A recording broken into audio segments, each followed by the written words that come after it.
Oh, man. Well, good afternoon.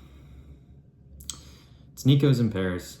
This is week 2 of the Nffl press conference. Coming off of a loss, not fun, not what you want to see, especially when it comes down to 0.38 points on a Monday night, final seconds. Everybody's kind of still in it a little bit. Needed a little bit more than Parker did. He was kind of resting easy as his players did what they needed on Monday night. But might as well just jump into it. Team didn't perform that bad. At one point, I think we were projected again like 115, 112 or something. So coming up and producing 142.4 would have beat 5 other teams in the NFFL. Week 2 would have been 6 if we could have snuck out this win. But of course, lost by 0.38. Hurts had a backwards pass counted as a forwards pass for 0.42 points, which would have won me the game. But still, neither here nor there. Clearly, nobody's hung up on it still. Getting into it, Tua, 5.5 points. He had 3 picks, and he's now on the IR. So we're not looking great there. However, we kind of had a gem on the bench. We've been eyeing all season. He was super late round draft pick as my, bye week quarterback. Just kind of looking at who was available down there. Felt good with Derek Carr. Seems to be pretty solid QB. Just played Dallas and got 21.82 points, ranked QB2. So I was talking his praises last week about trade options potentially, but now looking at the team, I think dynamics have changed a little bit, and now we're in need of them. So probably going to take Carr off that trade block where he was and stepping him up to that starting level. Baker, he's performing well this year. He is on a roll. He has found his groove at his 3rd or 4th place of employment now. QB1 through 2 weeks, 18.8 points in week 2. Just solid performances all the way around. Looking really good. They're having some running back issues as well, with Rachaad White being a little injured at the moment. Bucky Irving looks great, but hopefully they get a little bit more pass heavy here, just by a couple. Really happy with what's going on and how they're looking. Monty, performance speaks for itself. 15 points even. RB11 behind Jahmyr Gibbs, who he's outscoring in certain weeks. And so I just love to see this. This is what you want to see out of your RB2. Solid performances all the way around.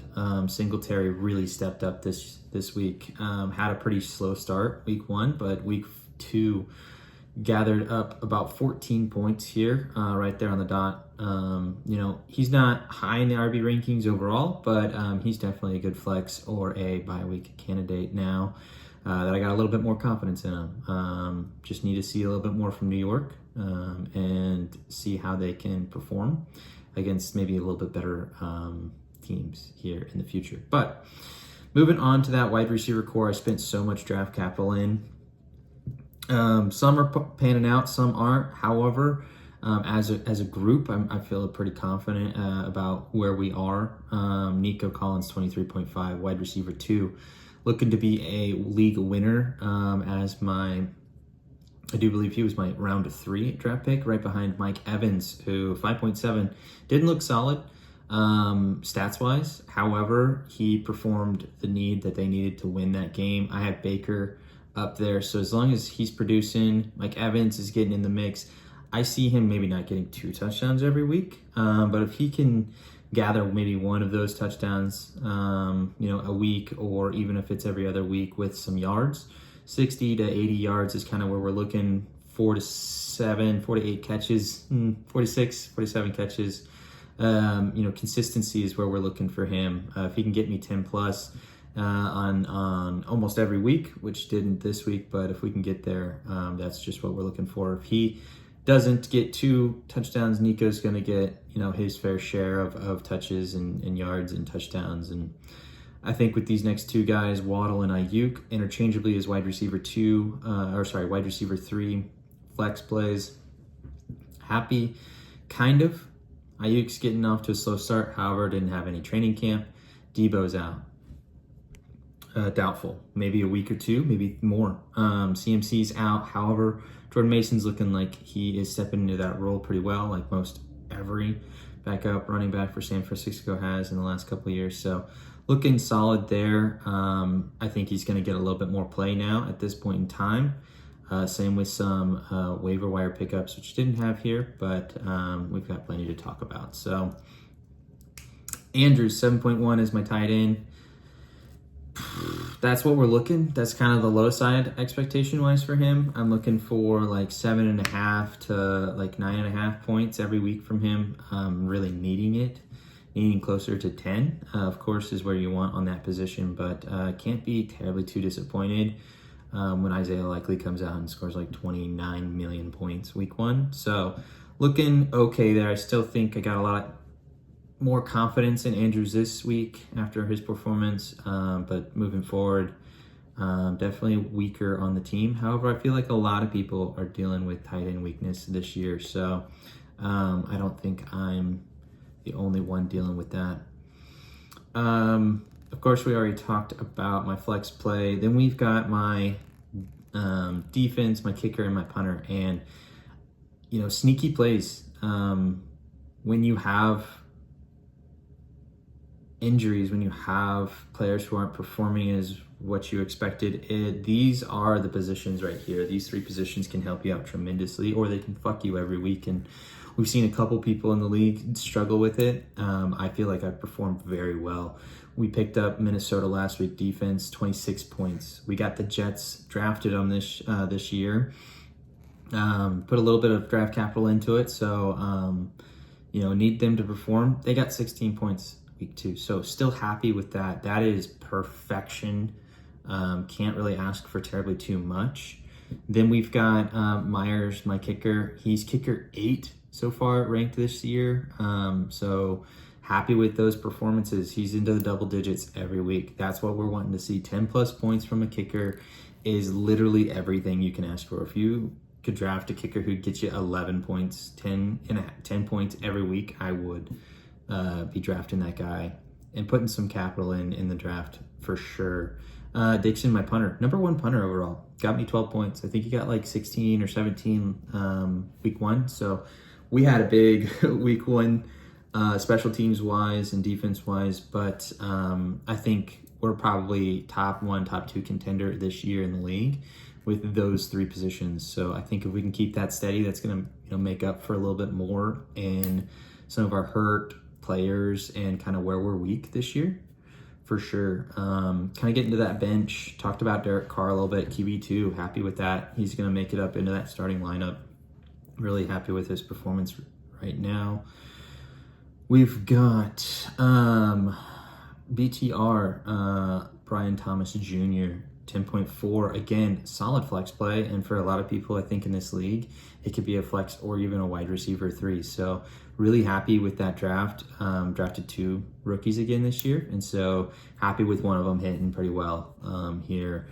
Maybe not the top wide receiver rookie this year in the league, but I think he's going to be a contender for top 3, top 4 for sure. And then Caffrey still on the bench. He is now moved to the IR. Of course, we've heard that has been official.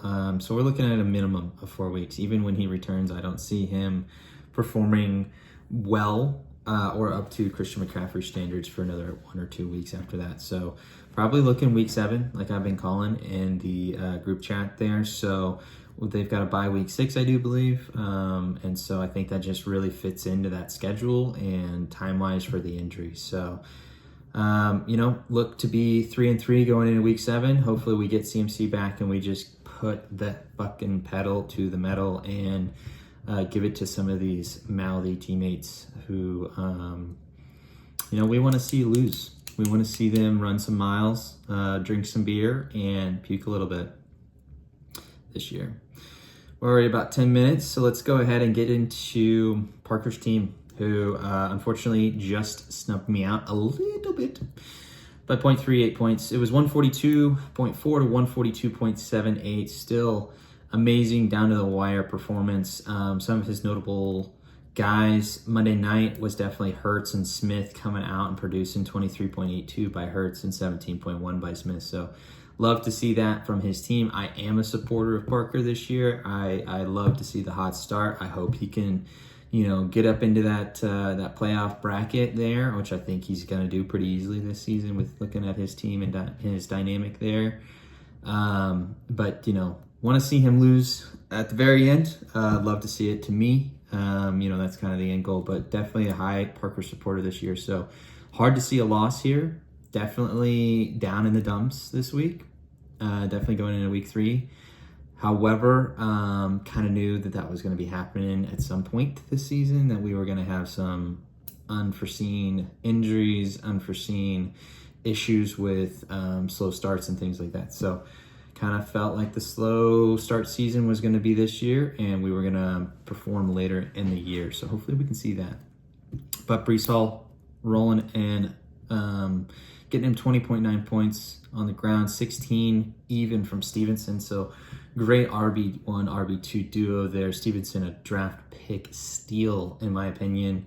Bench was JSN at 17.7. He's phasing out Lockett like nobody's business. And Mooney at 16.3. Great Atlanta pickup, honestly. And I think he picked him up off the bench here recently. So, if he did, off the waiver wire, if he did, then that's pretty big too. If you drafted him, then that's just big brain shooting his shot, probably in the 15th, 16th, 17th round or something like that. So going into next week, however, we've got Nick Garvey, and Garvey performed pretty well. I think our teams have stacked up decently this season.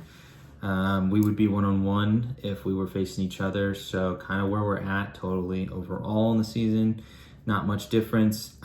He scored 124.4 week 1. I scored 176.28. He got week 2 on me by 174.68. I scored 142.4, of course. So projections got him beating me by about 8.5-ish points, 8.6 or so, whatever that might be math wise. But 151.2 to 142.8. I feel confident in putting up another really down to the nail biter fight. Again, I haven't looked to see when everybody's playing, who's coming down to Monday night or not, but should be an interesting battle again this season with the Garvster. Loved your presser with the kiddo. Got to be a dad, so liked that. Coming into his team, he's got Geno, he's got Henry, Brian Robinson Jr., Lamb, Metcalf, Rice, Kittle. That's the heart of his team right there. Put a lot of good draft picks into that. Ridley, Chiefs defense, butt kicker, and Wright. Kind of filling out the team there. So, I feel like he's projected pretty high. I'm going to put an estimated over-under. Not an over-under, but I'm going to put an estimated projection on our score this week at him scoring 156 and some change, me being about 158 and some change. Just nail biters down to the minute. Again, putting up a fight, and I think somebody's just going to barely nose each other out. I'm just hoping I'm on the winning side of that. Week 2 matchups here, kind of backtracking a little bit. But week 2 matchups, we had Jesse and Ryan at 168.36. For Jesse, Ryan at 123.4. Great win by Jesse. Jesse's looking like a wagon this year. I think he just smarted up a little bit and was able to draft a pretty decent team. So I think we'll see him in the playoffs potentially. Ryan, not looking great, my man. Love seeing you score, lowest score 2 weeks in a row. However, you're going to need to make some changes there, buddy. Garvey and Jackson. Garvey won that one, of course, 174.68 to Jackson's 125.1. Jackson not looking hot either. Millman's not showing a great performance here this season. However, Jackson got absolutely butt-fucked with injuries this last week, so he might need to change up the roster a little bit too. Owen and Lowe came down to a nail-biter. Kind of ate some words with Lowe there. However, we've had that rivalry forever, even though I'm not his actual rival this season. Hope to see it next season or something in the future, because when it comes down to trades, when it comes down to Snapchat chats and trade talks and things like that, I can't think of another person who I want to best other than Nick Lowe. And I don't know if he feels the same. However, I feel like, there's a good rivalry brewing, if not already there. So love seeing him score. Nowhere near his projection of highest score every week. Still got the win. Not fun against the reigning champ Owen. However, come down to the line, eat some words. It was fun as hell to watch. Alex and Mikey. Alex 134.82, Mikey 175.54. Mikey's looking great. Alex, not sure what's going on here, brother. Need to figure out the team a little bit. And then me and Parker, of course. Week 3 matchups. Me and Garvey, I think I'm going to edge him out a little bit. Projection's not in my favor. Jackson 132.9 minus a player. Owen 145.3. Depends on who Jackson puts in, but that's anybody's game. I'm rooting for Owen. Love to see Jackson lose another one and go 0-3. That would be a crazy, lose a couple more, and that'd be a crazy start for him. Ryan 143.8, Alex 157.9. I think Alex has a potential to be a contender every year. However, his team is just so hit or miss. So I give Alex the win here. Ryan, potentially low score again, which would be funny. Mikey 160, Jesse 150.4. I got Mikey on this one. Jesse can pull it out. I think this is going to be matchup of the year in terms of total score. So I think they're going to be up there in score this week. I think it's going to be like in the 170s, 180s a piece. So look to see some high scores there from them. Parker and Nick Lowe, 153.3 by Park, 151.2 by Lowe. Again, you know who I'm going with. Got that rivalry brewing with Nick Lowe, so don't want to see him win anything.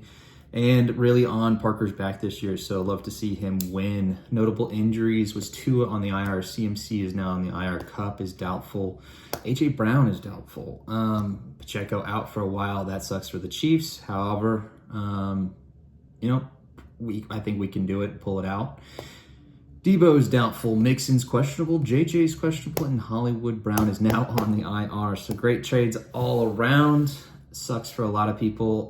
I've got a couple people on that list, so not fun for all of us who got injuries this season. However, you've seen this. I think my team is garbage and in the men's room. So we aren't doing great. We're down in the dumps this week, but we want to see some improvement. Honestly, just any improvement. We need some help badly and quickly. So we are outie, but hope to see you guys next week and a little bit in higher spirits. Peace out.